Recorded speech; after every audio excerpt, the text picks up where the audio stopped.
And we can see what happened as he was making his run. No, he just lost it under braking. Wow. Just locked the rears. Completely locked up the rears. That is, car to be fully rebuilt. New gearbox. After a disastrous season filled with crashes and underwhelming performances, pressure is mounting on Lance Stroll like never before. His struggles, especially in Brazil, where he bleached his car before the race even started, have drawn criticism from F1 insiders, and now even incoming Aston Martin guru Adrian Newey is reportedly not impressed. With Aston Martin's billion-dollar ambitions, a Honda partnership, and even Max Verstappen rumored for 2026, could Stroll be on the verge of losing his seat? Stroll's struggles came to a head at the Brazilian Grand Prix, where a series of incidents highlighted his difficulties. During the second quarter, Stroll crashed his car, causing significant damage and hampering the team's preparations for the race. However, it was his actions on the formation lap that drew the most attention. Stroll spun his car and, in an attempt to rejoin the track, drove through a wet gravel trap instead of using the available asphalt access road. This decision resulted in his car becoming beached, effectively ending his race before it had even begun. These incidents stand in stark contrast to the performance of his teammate Fernando Alonso. Despite both drivers facing challenges with the car's competitiveness, Alonso has consistently outperformed Stroll through throughout-wise. The disparity in their results has become increasingly apparent, with Stroll currently languishing in 13th place in the Drivers' Championship and failing to secure any podium finishes. The situation has not gone unnoticed by key figures within the Formula One community. Reports suggest that Adrian Newey, the renowned aerodynamicist who is set to join Aston Martin, has expressed dissatisfaction with Stroll's performance. Newey's concerns center on Stroll's ability to lead the team forward and extract the maximum potential from the car. Given Newey's importance to Aston Martin's future plans, his opinion carries significant weight. Former karting rival Jarno Opmeer has also weighed in on Stroll's situation. Opmeer, who competed against Stroll in the CIKFIA European Championship in 2013, described the Canadian driver as not a bad driver, but not a superstar. He went on to say that Stroll wasn't someone you'd expect to see in Formula One, noting that while Stroll can be incredibly good for 2 or 3 races a year, he often underperforms in the rest. Ex-Formula One driver Timo Glock has been particularly critical of Stroll's attitude, especially in his interactions with the media. Glock pointed out Stroll's apparent apathy during interviews and press conferences, suggesting that there are many talented drivers who would be more deserving of his seat. These criticisms come at a crucial time for Aston Martin, as the team is in the midst of implementing ambitious plans for the future. The team has invested heavily in a new state-of-the-art factory and facilities, aiming to create an environment conducive to championship success. The Aston Martin F1 Team Technology Campus, covering 400,000 square feet, represents a significant step forward in the team's infrastructure. Furthermore, Aston Martin has secured a partnership with Honda for engine supply starting in 2026. This collaboration, coupled with Adrian Newey's impending arrival, has raised expectations for the team's future performance. There are even rumors circulating about Aston Martin potentially pursuing Max Verstappen for the 2026 season, highlighting the team's ambitious targets. These developments place Lance Stroll, Lance's father and the team owner, in a difficult position. As a businessman, Lance Stroll has invested heavily in the team with the goal of competing for championships. However, as a father, he faces the challenge of balancing family loyalty with the team's need for success. This dilemma is further complicated by pressure from sponsors and stakeholders who expect results commensurate with the team's investments. The situation has led to speculation about potential replacements for Lance Stroll. One name that has been frequently mentioned is Yuki Tsunoda. The Japanese driver has shown improved performances in recent races and has a strong connection with Honda, Aston Martin's future engine partner. Tsunoda's potential move to Aston Martin could align with the team's technical partnerships and future goals. Another driver in the mix is Felipe Drugovich, Aston Martin's reserve driver. Drugovich replaced Stroll during FP1 at the Abu Dhabi Grand Prix and participated in the end-of-season test. This decision provided Drugovich with valuable seat time and allowed the team to evaluate his performance in a race weekend context. The most intriguing possibility, however, remains Max Verstappen. While currently dominating the sport with Red Bull, there have been hints that Verstappen might consider other options beyond 2026. The combination of Newey's design expertise, Honda's engines, and Aston Martin's new facilities could potentially create an environment attractive to the three-time world champion. Amidst these speculations, the role of Fernando Alonso cannot be overlooked. The Spanish driver recently signed a contract extension with Aston Martin, demonstrating his faith in the team's project. Alonso's experience and ability to extract performance from the car have been crucial for the team's development. His presence also serves as a benchmark against which Stroll's performances are measured. Looking ahead to 2025 and beyond, the importance of the 2026 regulation changes looms large. These new rules present an opportunity for teams to reset the competitive order, and Aston Martin is positioning itself to take full advantage. The team's stated goal is to contend for championships, a target that requires two strong drivers capable of consistently scoring points and challenging for podiums. The challenges facing Lance Stroll are numerous and significant.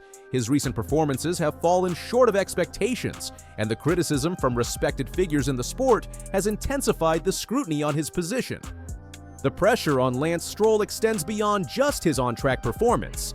His attitude and approach to media engagements have drawn criticism, with some observers questioning his commitment and passion for the sport. Addressing these concerns through more engaged and enthusiastic interactions could help improve perceptions of his dedication to Formula One and Aston Martin. For Aston Martin, the decision regarding Lance Stroll's future is intertwined with broader strategic considerations. The team's investments in infrastructure, personnel, and partnerships are aimed at establishing themselves as a top-tier Formula One outfit. Achieving this goal requires not only a competitive car, but also a driver lineup capable of maximizing its potential. The outcome of this situation will have far-reaching implications for Aston Martin's future. If Lance Stroll remains with the team, he will need to demonstrate a significant improvement in performance to justify his seat. If the team decides to replace him, it would signal a prioritization of on-track results over family ties, potentially opening the door for a more competitive driver lineup. The decision facing Aston Martin extends beyond just driver selection. It encompasses the team's overall strategy for achieving its ambitious goals. With significant investments in facilities, personnel, and partnerships, the pressure to deliver results is mounting. The choice between maintaining the status quo with Lance Stroll or pursuing a potentially more competitive alternative could shape the team's future trajectory. The arrival of Adrian Newey in 2025 adds another layer of complexity to the situation. Newey's track record of success with multiple teams makes his input on driver selection highly valuable. The Honda partnership, set to begin in 2026, also factors into the equation. The Japanese manufacturer's return to Formula One as a works team partner comes with high expectations. Honda's experience with Red Bull, which has resulted in multiple championships, sets a precedent for success. Aston Martin will be keen to replicate this achievement, potentially influencing their driver lineup decisions. The role of Fernando Alonso in this scenario cannot be understated. As a two-time world champion with extensive experience in developing cars, Alonso's feedback and performance serve as a benchmark for the team. His ability to extract performance from the car highlights areas where improvements can be made, both in terms of vehicle development and driver performance. Well, the great and good of Formula One are gathered here in London for the Autosport Awards tonight, but the big story of the day was created by Lewis Hamilton, who had a minor crash testing a Ferrari, a 2023 Ferrari car at the Circuit de Catalunya. Lewis Hamilton's testing car crashed at the Circuit de Barcelona Catalunya, a venue well known to F1 drivers and teams. Hamilton, who was sharing driving duties with teammate Charles Leclerc, lost control of the team's 2023 car, resulting in a collision with the barriers. The incident occurred towards the end of the lap, causing damage to both the bodywork and suspension of the SF23. Had to be recovered and taken back to the pits for repairs. Hamilton didn't do any more driving today, and Charles Leclerc, who was due to take over the same Ferrari car, was unable to complete any running in the afternoon session. Ferrari have another day of testing in Barcelona.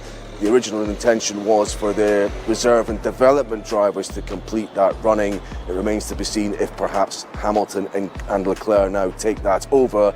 And Lewis Hamilton will have another opportunity to test more recent Ferrari equipment in Barcelona next week when the team undertakes a Pirelli tyre test. Ferrari has declined to comment on the specifics of the incident, maintaining a policy of secrecy around their private test sessions. However, sources close to the team have confirmed that Hamilton emerged from the crash unharmed. A team source told AFP that Hamilton was absolutely okay and was still in the process of exploring the car's limits. The crash happened on Ferrari's second of 3 days of running at the Circuit de Barcelona-Catalunya, which is the venue for the Spanish Grand Prix. This testing session is part of Ferrari's efforts to integrate Hamilton into the team as effectively as possible before the start of the 2025 season, which kicks off with the Australian Grand Prix on March 14th to 16th. To understand the full implications of this event, it's crucial to examine the context of the testing session. Ferrari's current testing program is governed by Formula One's strict regulations, known as TPC, or testing of previous cars. These rules dictate that current race drivers can complete a maximum of 1,000 kilometers of running in previous year cars. For Hamilton, this crash comes at a critical juncture in his career. Having spent 12 successful years with Mercedes, his move to Ferrari represents one of the most significant transfers in F1 history. The transition to a new team, with different procedures, working methods, and car characteristics, is a formidable challenge even for a driver of Hamilton's caliber. Hamilton's testing program with Ferrari began on January 22nd at the team's Fiorano test track, where he completed 30 laps. The subsequent 3-day test in Barcelona was designed to build on this initial experience, allowing Hamilton to deepen his understanding of the car and team dynamics. Working closely with race engineer Riccardo Adami and the rest of the engineering group, Hamilton has been focused on learning Ferrari's unique approaches and systems. The crash in Barcelona marks Hamilton's third day in the SF23 overall. On the first day of the Barcelona test, Hamilton drove the car on Tuesday afternoon after Leclerc had taken the wheel during the morning session. Ferrari had provided fresh images of the 7-time world champion in their famous red colors, both on track and working with the team's engineers. While Ferrari maintains that the crash is nothing out of the ordinary, viewing it as part of the natural process of a driver adapting to an unfamiliar car, the incident has undoubtedly disrupted their carefully planned testing schedule.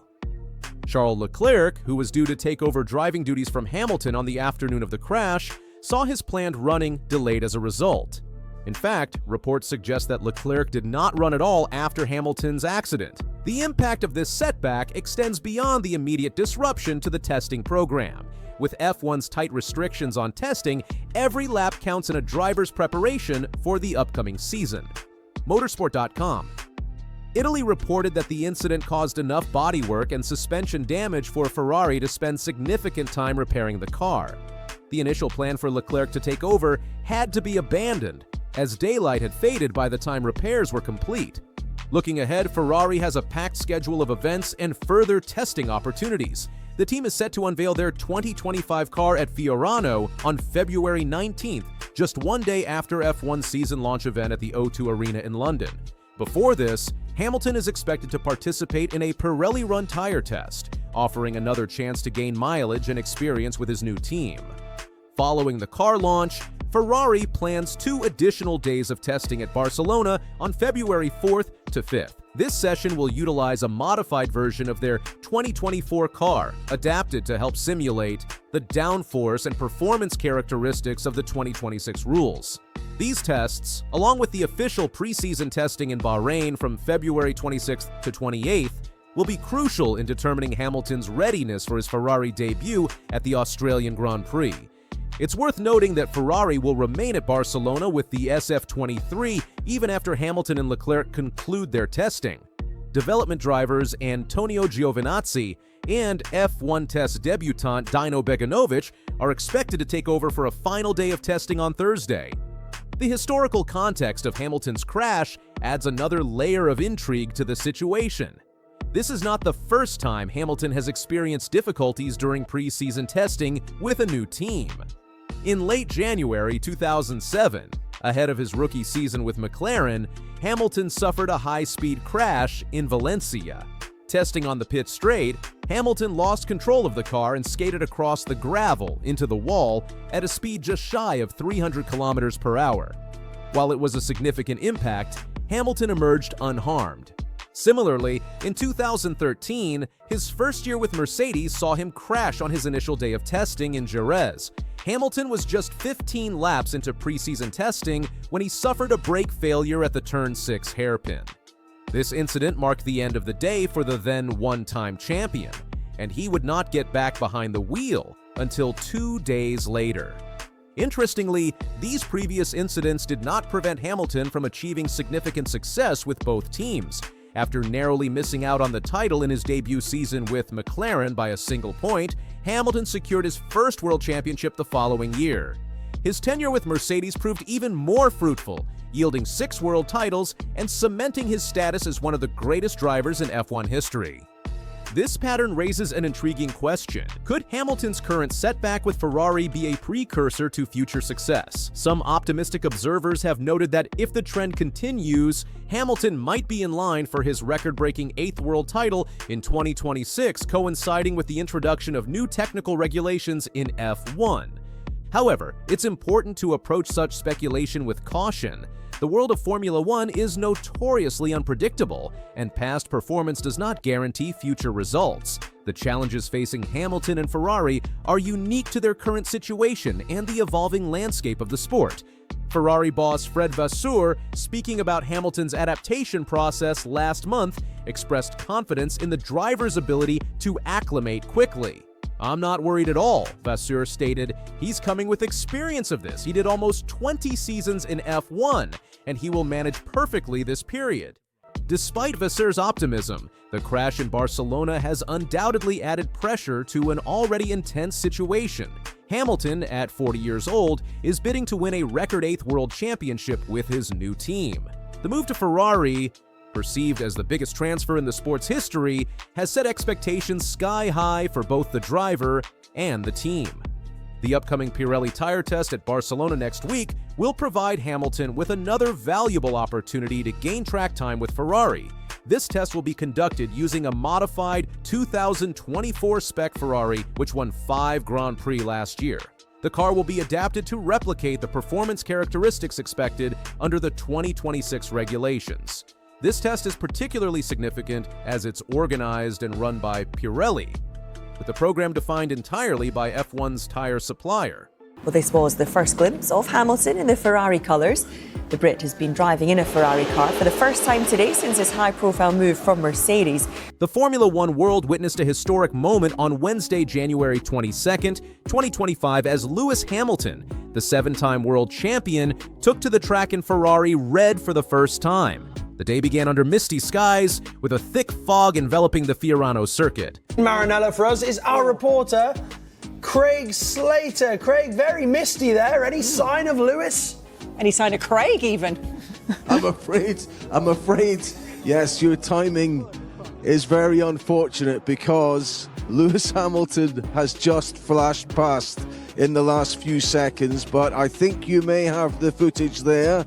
So if you can just stay with us there, presumably you can see the images which I have just witnessed in the last few seconds. In fact, there he is again. But this, the historic first lap of Lewis Hamilton in the red Ferrari car, 105. Despite the less than ideal weather conditions, approximately 1,500 passionate Ferrari fans gathered at the nearby Giardini overpass, eager to catch a glimpse of their new star driver in action. The anticipation was palpable, with many having waited since the early hours of the morning in cold and damp conditions. In January, I never seen a lot of people like today. We are so happy for his coming to Ferrari, and we are hoping for the best season possible. 7-time world champion in Ferrari. After all the things he done for the sport, It's unique. At precisely 9:16 a.m. Italian time, Hamilton emerged from the garage in the 2023 Ferrari SF23, bearing his familiar number 44.